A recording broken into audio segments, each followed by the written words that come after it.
Halo teman-teman semuanya, perkenalkan nama saya Dina Mana Putri dengan NIM 245 170 10 111 1027. Nah, di video kali ini kita akan mempelajari nih bagaimana tubuh kita itu bergerak saat melakukan aktivitas sehari-hari, seperti mengelap kaca. Yuk kita lihat tulang, otot, dan sendi apa aja sih yang bekerja dan berperan saat kita mengelap kaca.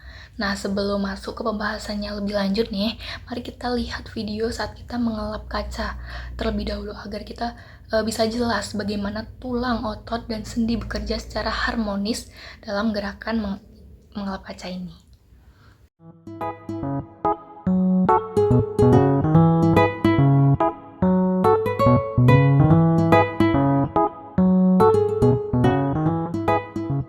Bagaimana nih teman-teman setelah menyaksikan video tersebut? Kita bisa melihat dengan jelas kan bagaimana lengan dan tangan itu bergerak saat mengelap kaca. Gerakan yang tampak sederhana ini ternyata itu melibatkan banyak bagian tubuh yang bekerja sama secara harmonis. Dari mulai tulang, otot, dan sendi di area tangan ini tuh memiliki peranan penting saat kita melakukan gerakan mengelap kaca. Jadi sekarang mari kita pelajari lebih dalam tentang tulang, otot, dan sendi yang berperan dalam gerakan tersebut agar kita semakin paham bagaimana tubuh kita berfungsi saat melakukan aktivitas sehari-hari seperti mengelap kaca.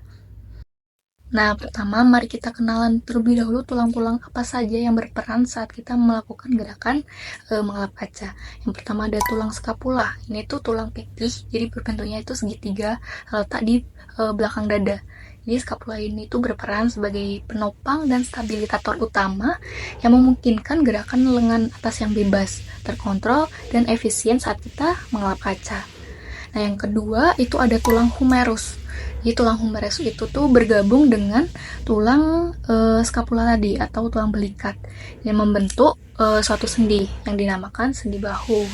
Nah, sedangkan bagian bawahnya itu bawah tulang humerus berhubungan dengan tulang radius dan ulna.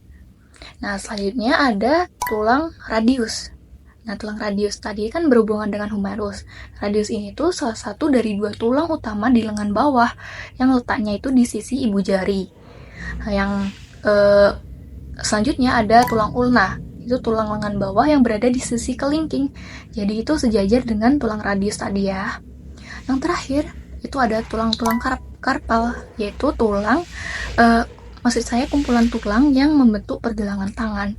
Jadi tulang karpal itu tuh memungkinkan gerakan-gerakan yang fleksibel seperti fleksi, menekuk, ekstensi, meluruskan, aduksi, abduksi, sehingga kain itu bisa bergerak dengan presisi saat kita mengelap kaca.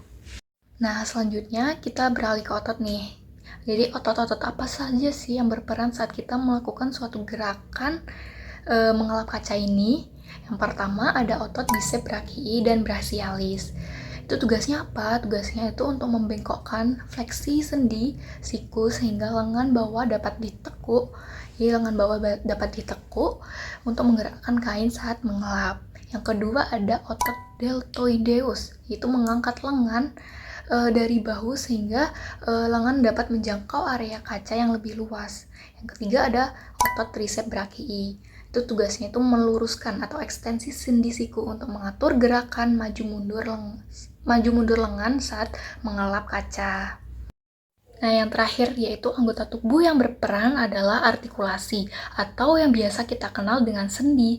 Jadi, saat kita melakukan gerakan mengelap kaca, itu dibaliknya ada peranan penting loh dari sendi agar gerakan kita itu tetap fleksibel. Jadi apa aja sih sendi yang berperan? Jadi yang pertama ada sendi glenohumeral atau biasa yang kita kenal dengan sendi bahu. Itu merupakan sendi bola dan soket yang menghubungkan tulang lengan atas atau yang kita kenal tadi dengan tulang humerus dengan tulang scapula di bahu. Jadi sendi ini itu memungkinkan gerakan lengan atas ke berbagai arah. Jadi seperti mengangkat, menurunkan, dan memutar lengan, seperti itu. Yang kedua ada sendi dicubiti, ada dua, yaitu humero-ulnar dan humero-radial.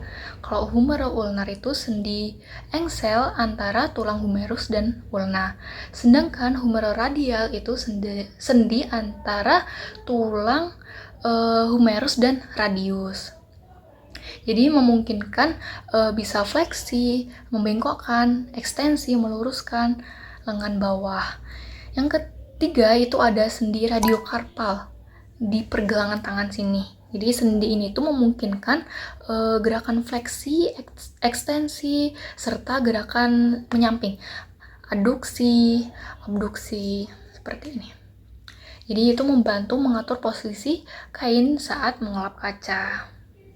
Nah, bagaimana teman-teman? Sudah paham ya apa saja peran tulang, otot, dan sendi saat kita melakukan gerakan mengelap kaca.